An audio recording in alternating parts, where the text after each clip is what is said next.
पिछले दिनों की बात है, एक खातून से बात करने का मौका मिला तो कहने लगी, आज मैं आपको एक कहानी सुनाना चाहती हूँ जो मेरे दिल के बहुत करीब है, क्योंकि इसे एक बेवफा लड़की ने मेरे पूरे हंसते बसते घर को बर्बाद कर दिया।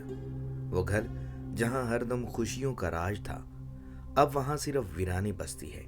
उस दौर में हमारे घरों में रिश्तों की खूब पहचान थी। वालिद, ताया, चचा सभी इकट्ठे एक हवेली नुमा घर में रहते थे। बुनियादी तौर पर तो हम उस घर को अपना घर समझते थे जो गांव में था। तालीम हासिल करने के लिए हम शहर आ गए थे। शहर में भी हमारा अपना बड़ा सा मकान था, लेकिन गांव हमारे लिए जन्नत से कम नहीं था। हम सब कजन उन दिनों शहर वाले घर में थे, क्योंकि सभी जेरे तालीम थे। जो ही छुट्टी आती हम गांव की तरफ लपकते। हमारे इर्द गिर्द रिश्तेदारों में मोहब्बत की खुशबू जन्मदिन से रची बसी थी। मेरा भाई आजम और मैं एक ही क्लास में पढ़ते थे।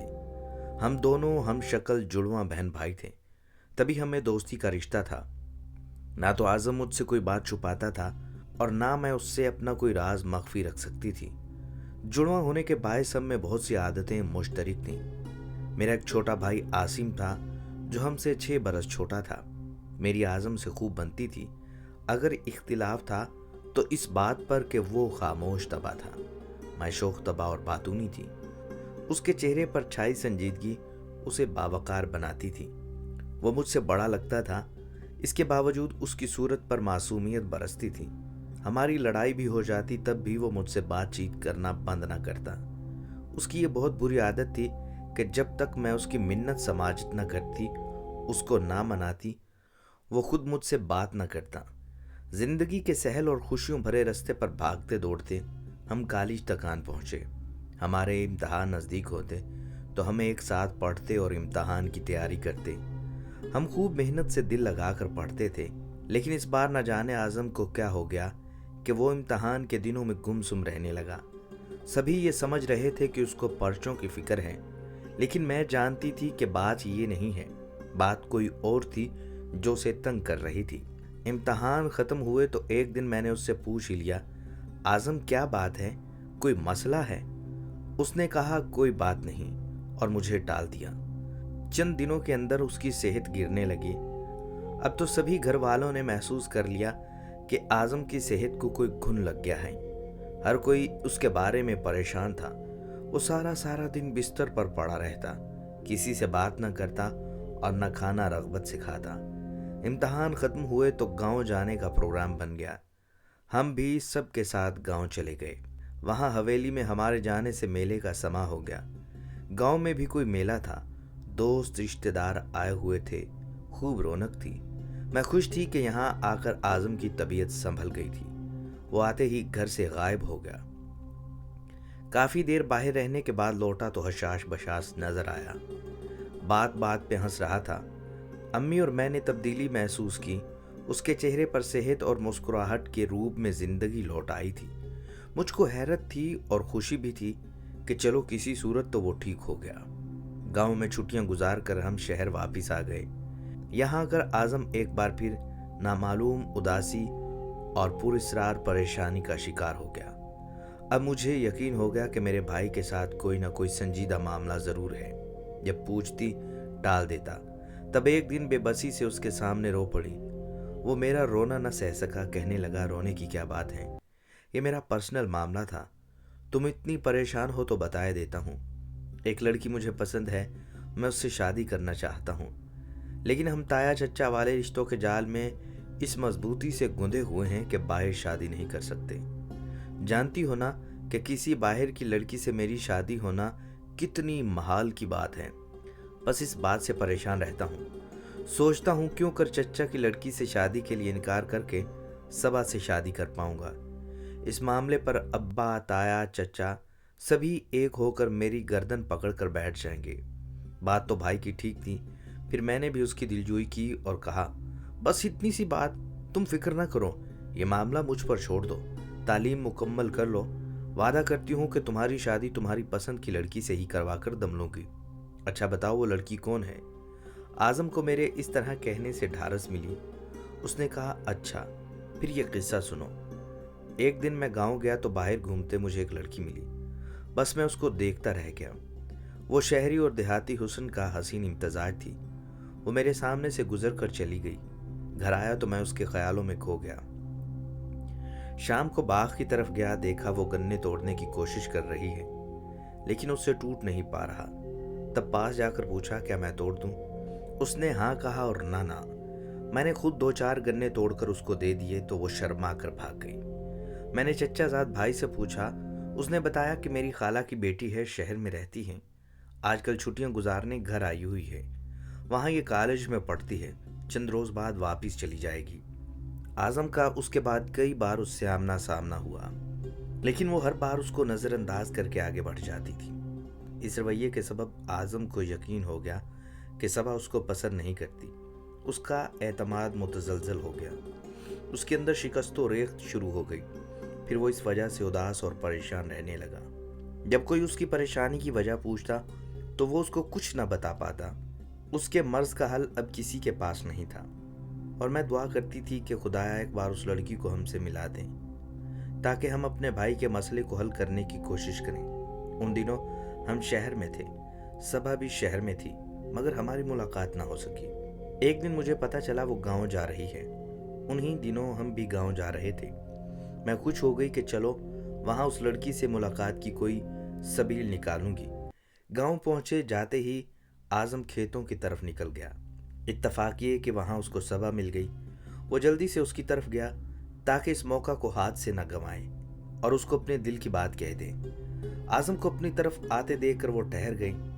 भाई ने बिला झिझक उससे कहा, सबा अगर तुम मुझको पसंद करती हो तो बता दो, क्योंकि मैं तुमसे शादी करना चाहता हूँ। अगर नहीं तो भी कह दो, ताकि खुद को समझा सकूं और तुम्हारा ख्याल दिल से निकाल दूं। लड़की ने जवाब दिया, जो आपके जज्बात हैं समझ लें वो ही मेरे हैं। ये बात कहने के बाद उसकी हया ने उसे वहां रुकने न दिया और वो फौरन वहां से चली गई। आजम के लिए तो उसका इतना जवाब ही काफी था। वो इतना खुश घर लौटा जैसे उसको जिंदगी की सबसे बड़ी खुशी मिल गई हो। जिसकी जुदाई उसको घुन की तरह खा रही थी, उसके इकरार ने मेरे भाई के मुर्दा तन में फिर से रूह फूंक दी थी। ताहम जो फिक्र उसको सता रही थी वो बदस्तूर मुझे भी थी, बल्कि अब तो पहले से ज्यादा हो गई थी कि ये रिश्ता नहीं होने दिया जाएगा। चच्चा कब चाहेंगे कि उनकी लड़की का रिश्ता रद्द करके उनकी साली की लड़की से रिश्ता किया जाए, जब उनके ताल्लुकात अपने ससुराल वालों से भी अच्छे न थे। चच्चा ने कई बार अपनी बीवी की बहन यानी सबा की अम्मी की अहानत की थी। भला वो दूसरी बार क्यों कर हमारे खानदान में लड़की देना पसंद करेंगे।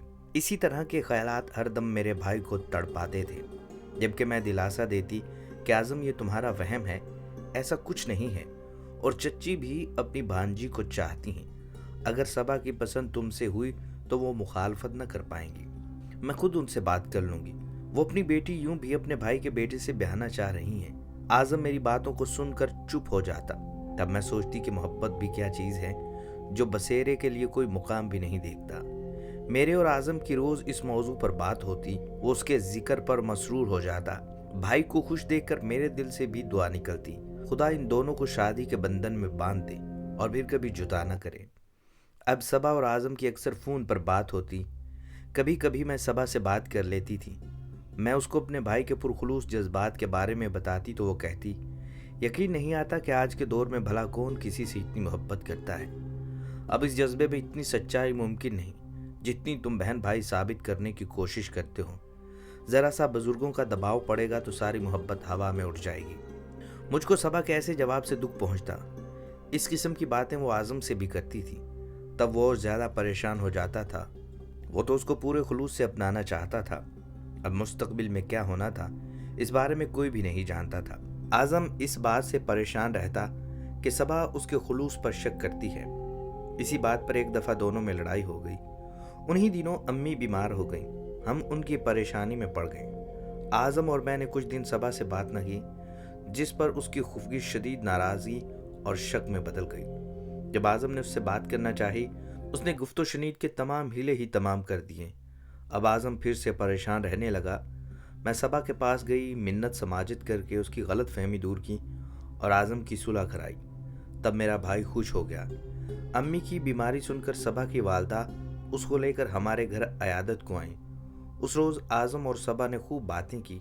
आज़म फिर से सबा पर एतबार करने लगा कि ये धोखा न देगी, 2-3 साल मेरा इंतज़ार करेगी जब तक मैं तालीम मुकम्मल न कर लूँ। मगर सबा शायद मेरे भाई से दिल लगी कर रही थी। उसको आज़म की मोहब्बत का एतबार न था। उसने मेरे भाई को मजबूर किया कि वो इन्हीं दिनों अपने वालिदैन को राज़ी करे और मंगनी की रस्म करे। अभी मुनासिब मौका न था। पहले हमने अपनी चच्ची को एतमाद में लेना था। वो हमसे बहुत मोहब्बत करती थी, वो ज़रूर हमारी बात सुन लेती। मगर सबा के मजबूर करने से पहले हमने अपने वालिद से बात की। वालिद साहब तो भड़क उठे। उन्होंने आओ देखा ना ताओ आज़म का निकाह हमारी चच्चा आज़ाद से करने की तैयारी शुरू कर दी। हालांकि वो हमसे 7 साल बड़ी थी, मेरे भाई की जोड़ की न थी। बेशक वो अच्छी लड़की थी, आज़म भी उसकी इज्जत करता था, लेकिन वो उसको सबा की जगह नहीं दे सकता था। जब निकाह की तारीख रख दी गई तो आज़म की हालत गैर हो गई। कहने लगा, मैं न कहता था ये रिश्ता ना हो सकेगा। यही गम तो मुझे अंदर से खाता रहा था। खुदा की करनी उन्हीं दिनों में दादी जान का इंतकाल हो गया और निकाह मुलतवी कर दिया गया। इसी दौरान सबा का रिश्ता किसी अच्छी जगह से आया। आज़म की हालत ऐसी थी जैसे किसी ने बदन से रूह खींच ली हो। उसने वालिद से जाकर शादी से इनकार कर दिया। वो सख्त खफा हुए, मगर भाई अपने मौक़िफ़ पर डट गया कि मैं खुद से 7 साल बड़ी लड़की से शादी नहीं करूँगा। उसके बाद वो सबा से मिला, कहा कि मैंने शादी से इनकार कर दिया है, वालिद की नाराज़ी मोल ले ली है, तो अब तुम भी इनकार कर दो। उसने ताउन की बजाय भाई से कहा, जहाँ मेरे वालिदैन चाहेंगे वहाँ शादी करूँगी। उसके इस रवैये से आज़म ने अपनी बेइज्जती महसूस की। इधर वालिद, ताया, चच्चा सभी ने मेरे भाई का जीना हराम कर डाला था। वो तनहा उन सब की बदसलूकी और गुस्से का मुकाबला न कर सकता था। उसको तसल्ली देने वाला मेरे सिवा कोई न था। अलबत्ता वाहिद चच्ची जान थी, जो ये चाहती थी कि उनकी बेटी की शादी आज़म से ना हो पाए, ताकि वो बेटी को अपने भतीजे की दुल्हन बना सके। मुझको लगा शुरू दिन से सबा मेरे भाई के साथ मुखलिस न थी, या फिर आज़म के हालात को न समझ सकी, जो इसकी खातिर पूरे ख़ानदान में बुरा बन गया था। वो आज़म के जज्बों पर शक करती रही, कहती थी कि तुम भी दूसरे सब लड़कों की तरह बेवफा हो, जबकि मेरे भाई बेचारे ने बेवफाई कब की थी? वो तो उसकी खातिर ख़ानदान भर से लड़ रहा था। ख़ानदानी रुकावट तो बस एक बहाना है। उसने इंतज़ार किए बगैर ही मोहब्बत के बंधन को इतनी आसानी से तोड़ दिया।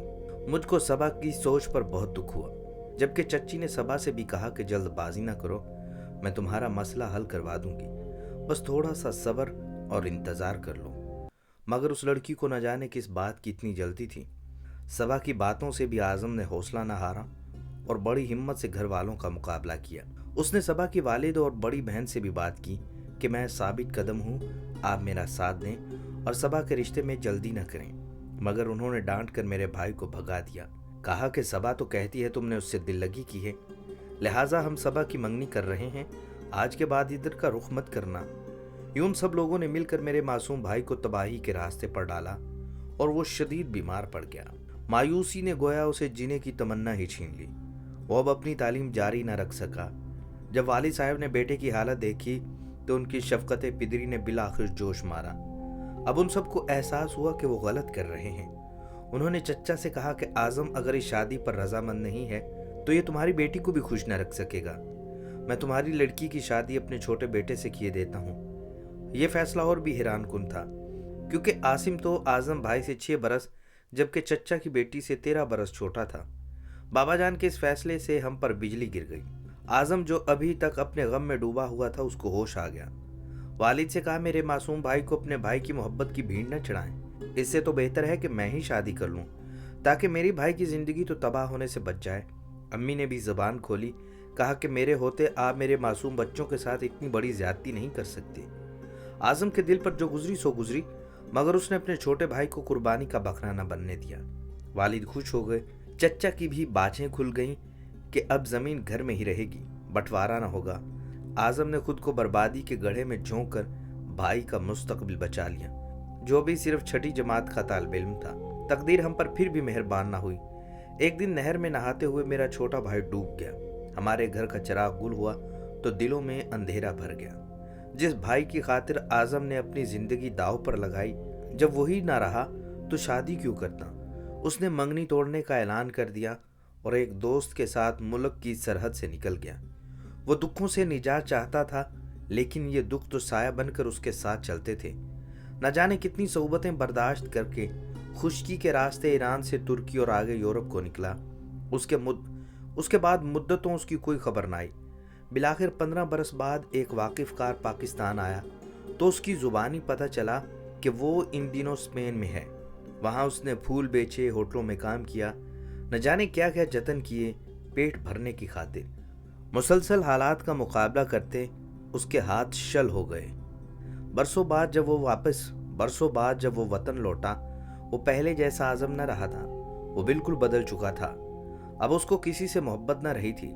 ایک ناسمجھ اور بے وفا لڑکی کی خاطر میرا پیارا بھائی ہم سے چھن گیا اور دوسرے کو موت لے گئی اور والدین کو دکھی کر گیا۔ آج اپنے خاندان کے حالات دیکھتی ہوں تو سوچتی ہوں ہماری خوشیوں کو کس کی نظر لگ گئی۔ آج ہر کوئی اپنی اپنی جگہ الگ الگ زندگی بسر کر رہا ہے۔ ہماری گاؤں والی حویلی جو کبھی بھری پڑی اور کہکہوں کی آماجگاہ تھی، ویران پڑی ہے۔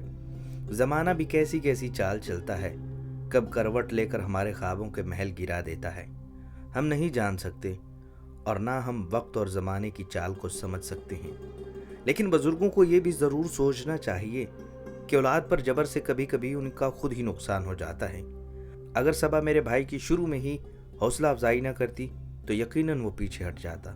صبا کی لگی نے ہم سے ہمارا سب کچھ چھین لیا۔